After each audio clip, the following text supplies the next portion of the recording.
আন্নুর বিয়ে হয়ে গেছে, এখন আর ওকে ভালোবাসিস না? ব্যর্থ প্রেমিকেরা ভালোবাসতে বলে না, শুধু দেখানো বন্ধ করে দেয়। চেষ্টা করেছে, কিন্তু কিভাবে বলা যায়? তোর ভালোবাসাকে মিস করছিস? ভালোবাসা হারিয়ে ফেলে অনেক কথাই বোঝা যায়। রাতে ঘুমানোর আগে যখন ওর কথা মনে পড়ে যায়, তখন মায়ের চোখ এড়িয়ে কাঁদতে হয়। সেটা অনেক কঠিন অঙ্কেল। আমি ওকে একদিন ট্রেনে কাঁদিয়েছিলাম, তা মনে করে প্রতিদিন কাঁদি। এত ভালোবাসিস তুই ওকে, তাহলে এনে বিয়ে করলি না কেন? কেন ছেড়ে এসেছিস? শুধু আপনার জন্য, আপনার সাথে ফ্রেন্ডশিপের কারণে। হয় আপনাকে স্যাক্রিফাইস করতে হতো, না হলে আমাকে করতে হতো। আর তাছাড়া আমার আর কি হবে? আন্নুকে ভোলার জন্য বন্ধুরা আছে, আর বেশি কষ্ট পেলে মা বাবা আছে। তাছাড়া ব্যর্থ প্রেমিককে সবাই সহানুভূতি দেখায়, কিন্তু যদি আপনি স্যাক্রিফাইস করতেন, তাহলে রাস্তায় বের হলে প্রতিটা মানুষ আপনাকে দেখে আসতো। সম্মানের সাথে যেখানে 40 বছর চাকরি করেছেন, সেখানে মাথা নিচু হয়ে যেত। আর শুধু তাই না, যাদের আপনি কাছের আত্মীয় মনে করেন, তারাও দূরে চলে যেত। তাই ওকে ভাগিয়ে নিয়ে আসিনি। ভাগানোর জন্য আর কি লাগে? মাত্র 2 সেকেন্ড। কিন্তু যখন আন্নুকে নিয়ে পালানোর সময় এলো, মনে হয়েছে আমি আমার কাছে আনছি না, বরং আপনার থেকে দূরে নিয়ে যাচ্ছি।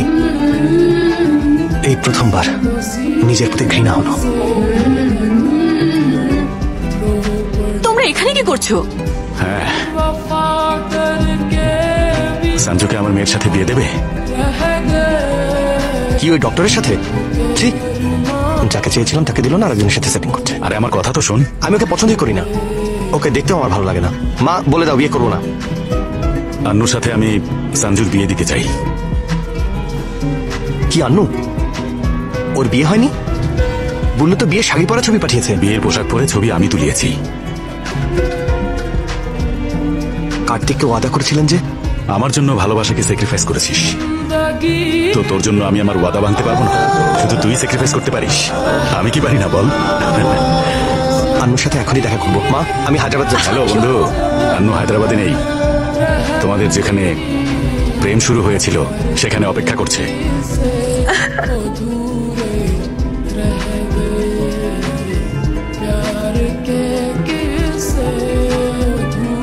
এখান থেকে হায়দ্রাবাদের রাস্তা অনেক বেশি খারাপ, আর ট্রেনে লাল শার্ট পরা ছেলেটা মেয়েদের বিরক্ত করে। চুপ করো, তোমাদের বুদ্ধি হায়দ্রাবাদের মানুষের সামনে কখনোই টিকতে পারবে না। কানের নিচে একটা মারবো, কাছে এসো।